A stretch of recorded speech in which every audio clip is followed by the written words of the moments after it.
So, Nick, you took a little field trip. You got to do something kind of baffling. They're putting Halo on PlayStation. What is up with that? Yeah, they are. They're putting Halo CE on PlayStation, and now they're calling it Halo Campaign Evolved, not to be confused with Combat Evolved. And it's so it is not a remaster. It's a complete remake from the ground up. They're still using the source code from the original Halo, so it still feels and kind of has that jank the original Halo had, but they've added a ton of new things. You can sprint in the game right now. There are a bunch of new weapons coming. You can have 4 people in a Warthog. The Marines can drive the Warthog for you, which is super cool, until they kept driving off cliffs and stuff. They said they're working on that. It's coming out sometime next year, and it's gonna be on PlayStation, Xbox, PC. You can all play together. It's really weird seeing a Halo like title card and then the PlayStation logo at the bottom. Very strange. My question, you said they're adding new weapons. Is the original pistol still there in all its glory? Yes, it is still a sniper rifle. Immediately, I just kind of threw away my regular rifle, grabbed the pistol, and was just getting headshots all across the beach. You do not need the assault rifle in Halo 1. No, you do not. You don't need anything but that pistol. Mm-hmm. But you're allegedly going to get swords, and then they said the other weapons they're going to announce later on. So I'm hoping like the SMG from Halo 2 shows up. Okay. But we'll find out. So yeah, they're adding some bonus stuff too, right? Yeah, there's going to be a couple prequel missions as well that are going to kind of expand on Sergeant Johnson and Master Chief's relationship and kind of build like the events up to the beginning of Halo 1, and it's all canon. So how they're going to make that work, I don't know. They didn't explain how you're going to actually get to those missions, so hopefully it's just I can just start at the prequels or I can just start at Halo. But they also, I was asking about like, is any of the dialogue going to change or anything? And they said like cutscenes are obviously going to be better, as like from my gameplay that's up on IGN right now. The intro for the mission, Silent Cartographer, is way different, but it still feels like the original from Master Chief Collection and from Halo 1, but it's clearly, better cinematics, and it's not just like a big green blocky guy kind of running around. The prequel stuff has me like interested because if I remember right, and it's been probably about 10-15 years since I've ran through Halo 1, you just kind of wake up out of not cold storage, but like a I forget what those are called in space, like on ships. What are those pods? You wake up out of a pod, a cryosleep pod. Yeah, you just kind of wake up out of that at the start of Halo 1. So it'll be interesting to see how they kind of do that. Maybe it'll have like Sergeant Johnson walking over to the cryopod and talking about like, is it time to wake up Chief? And you'll just be in Chief's memories replaying these missions or something like that. I don't know. I think that would be cool. So I want to back this up for a second because this is predominantly a PlayStation podcast, though obviously platform exclusive games are kind of a dying breed. But Halo is a big one. It's a huge one, and I imagine there are a lot of our listeners who are diehard PlayStation fans who maybe never played the original.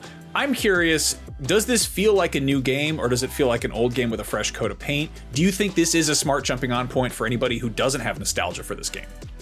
Yeah, I'll start with the how it felt. I went and played Master Chief Collection last night just to be like, how did it used to feel versus what we're getting now?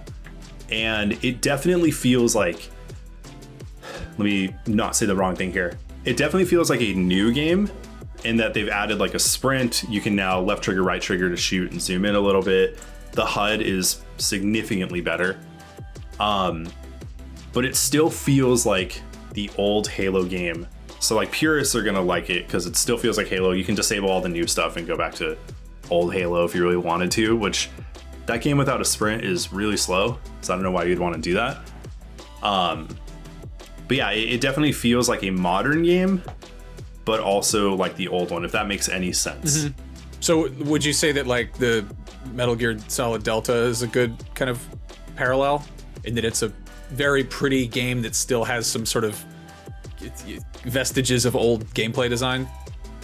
That's actually, yeah, I'd say Metal Gear Solid Delta and like Silent Hill 2 Remake, kind of where it's like, okay, this is clearly still the old game, but I'm playing it like how I've been trained now with modern games, and it runs like a modern game, it shoots like a modern game, but it's still very much Halo. Now the big thing is multiplayer. This is not multiplayer, this is just the campaign evolved, yeah? Yeah, it's you can do multiplayer through the campaign, and now they're gonna do split screen co-op on one Xbox, which I wish we could see that because I'm always fascinated on any sort of co-op local nowadays, and then 4-player online cross-platform. And they also added a seat to the Warthog, so 4 people can be in a Warthog at once. Did it always have 4-player co-op, or was that okay? Yeah. I thought you were asking about 4 seats in the Warthog. It definitely only had 3 in the back of the day for Warthogs. So they did it. Those geniuses behind the Warthog design. They found a way to add a 4th chair. They added a bench in the back. It's like, all right, there you go. But no, like wasn't the original just 2-player, or am I mistaken? I believe so. It's 2-player. Okay. Yeah, and then they added that later with like Reach and ODST and stuff, right? Mm-hmm. Yep, okay. ODST, the best Halo game, by the way. Yep, okay. Hands down. They're also adding a bunch of skulls, like tons more. So if for those that don't know, skulls are modifiers in game.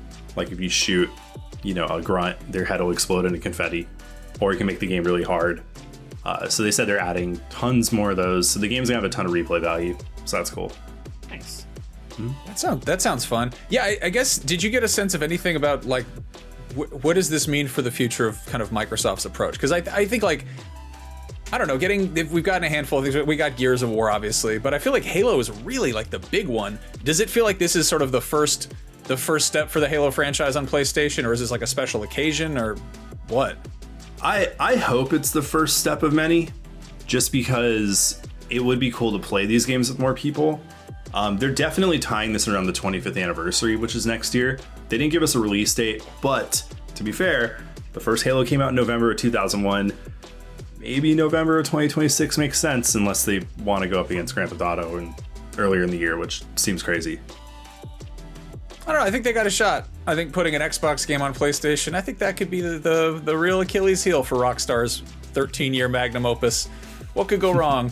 No, I'm curious, sort of, I guess, like, who is this for? Because I feel like there has been enough time that any PlayStation fans who are, like, curious enough to throw down and check out Halo would have found some way of doing that by now, to play the original at least. Like, there's been, almost 25 years that they could have, borrowed a friend's Xbox or, checked it out on PC or Mac even. But yeah, it's like, it also seems kind of an odd first step forward, because if you ask me, like, what makes sense here, I would say, like, I don't know, porting Halo Infinite over and then, introducing crossplay, or having the whole multiplayer component there, because that's the most recent one. But instead they're doing kind of a throwback. Yeah, I would have assumed that Halo Infinite would have shown up on PlayStation way before a brand new game.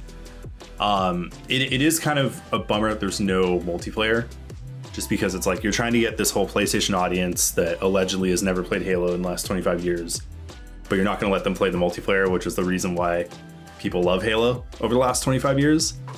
So hopefully it means that more ports show up. Maybe a Switch 2 port. That'd be It's cool. an odd one, and we don't know when it's coming out, but it is going to be coming to PlayStation day one. Is that right? Yep, day and date. Wild. Okay, cool. Yeah, I don't know. It's sort of just like I guess I'm still processing this. Like it looks gorgeous, like it looks impressive, but again, it is kind of that odd. Like, I mean, I played Combat Evolved 15 years ago, maybe. Like, I think I played it on PC, and I was like, okay, it's cool, it's good, but I don't have that that hardcore nostalgia that a lot of other people do. And yeah, I don't particularly find myself inclined to jump into a game that's structured like a 25-year-old game, Yeah. Question: You said that they added a sprint button, which makes the game feel a lot faster. Do the enemies kind of match that increased intensity and speed? Because, I feel like Master Chief was matching their pace in the original, but now if he's like supercharged, which he is a super soldier, so it makes sense. But how do the enemies kind of feel and like reactionary to your added like just set of the tools? Yeah, they definitely seem like they had a lot more bite. They were moving around a bit quicker, and just getting a lot more grenades thrown at me than I remember. Seems like the alien weapons have been tuned up a little bit too. Like going blank right now, the actual like blaster that elites have doesn't suck. Like the plasma rifle, or the plasma rifle. It's actually like good now. Now it sucks getting shot by that, but it does seem like the AI moves a bit quicker with you. The Marines, once again, are really slow and dumb, but that's kind of how they always are in Halo, so wasn't really banking on them helping. But it does feel like they were moving a little bit smarter, and it wasn't just a shooting gallery that I was walking into and a bunch of guys just kind of popping up and, you know, getting popped in the head. Jada, what's your read on this? Are you excited? Are you? I am a big Halo fan. I think I still have, so like, let's see if I can move there. You can see if there's Master Chief's helmet right back there. You can see it. It's just kind of barely, you can see the glint. I'm a big Halo fan, but it's obviously been, now we go to the full screen. Here we go. Boom, there he is right next to Piplup's head. Right? See, I have Xbox friends. I have Xbox stuff. I care about Xbox. I'm gonna play it. I'm definitely gonna play this. How much I'm gonna play it, how like intense I'm gonna play it, that's gonna depend on the trophies. Like what's trophy support gonna look like for Halo? Because I definitely do not want to do another have to do another run that's like all skulls enabled or something like that, because that was tough back in the day. Because there's a skull called Iron Man where if you die, it just takes you back to the very beginning of the level. And so that's not a fun skull when you're playing on Legendary solo. So we'll see what that looks like. But overall, just kind of like genuine, like general interest in this. I think it's a good play. I think, you know, PlayStation fans have been looking for PlayStation to put out their own kind of FPS for a while. Like there's been so much conversation about like, where's Killzone? When is SOCOM coming back? Like do something with these franchises. And, you know, we're getting Halo, which is kind of the next best thing, I guess, to those other like legacy PlayStation franchises not coming back. So I think it's a good play. I'm interested in it. I'm gonna play it. Wasn't Killzone originally marketed as like a Halo killer? Yes, it was, and it was not. That was a bad decision for them. Like, don't get me wrong, Killzone games are good, but you should never.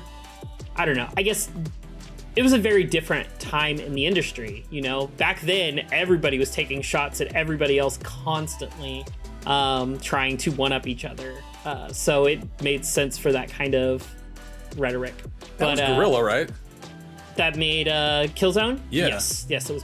Yep. God, that just, like, looking at what they put out now, it's like, that seems like such a complete departure, because they found that you can make more colors on the screen at once. Then gray and black. Gray, yeah, explosion color. But yeah, no, I think this is, I think it's gonna be good for the PlayStation audience. I don't know how big the draw is gonna be, to your point, Max, about most people probably have borrowed this game or played it at a friend's house over the last 24 years. 25 by that time that one is the new one releases. Sure. Yeah, no, exactly. That's kind of it, is like I hope it does well. I don't know though. It's good. I think it's good for the industry as a whole. I mean, we're getting closer and closer to what console you own doesn't matter, as long as you own a PlayStation. Well, like we're hearing rumors that like the next Xbox might be more of like a glorified hybrid PC type thing, and there's the possibility that and again, this is complete speculation, there's the possibility that maybe it's sort of like the ROG Ally, where you can have the Xbox storefront, but also Steam and also Epic Game Store and also Good Old Games and all that. So conceivably, if you buy the new Xbox and Sony keeps putting PlayStation games on PC, then you could turn on your Xbox and play Sony games that have, you know, eventually been ported to PC. I don't really see PlayStation doing day and date PC ports. I feel like that's always kind of going to be like only for those like Helldivers type games where they need the community. Yeah, where they're publishing it or whatever. But like, I mean, for the single player stuff, I feel like that's kind of the equivalent of being like, now available on home video. You get like a wider release. Hey, thanks for watching this clip from Beyond, IGN's weekly PlayStation show. You can find the full episode over on youtube.com/IGN Games. And don't forget, new episodes of Beyond drop every Wednesday on IGN.com, the IGN Games YouTube, and all your favorite podcast platforms. Thanks again for watching, and as always, Beyond.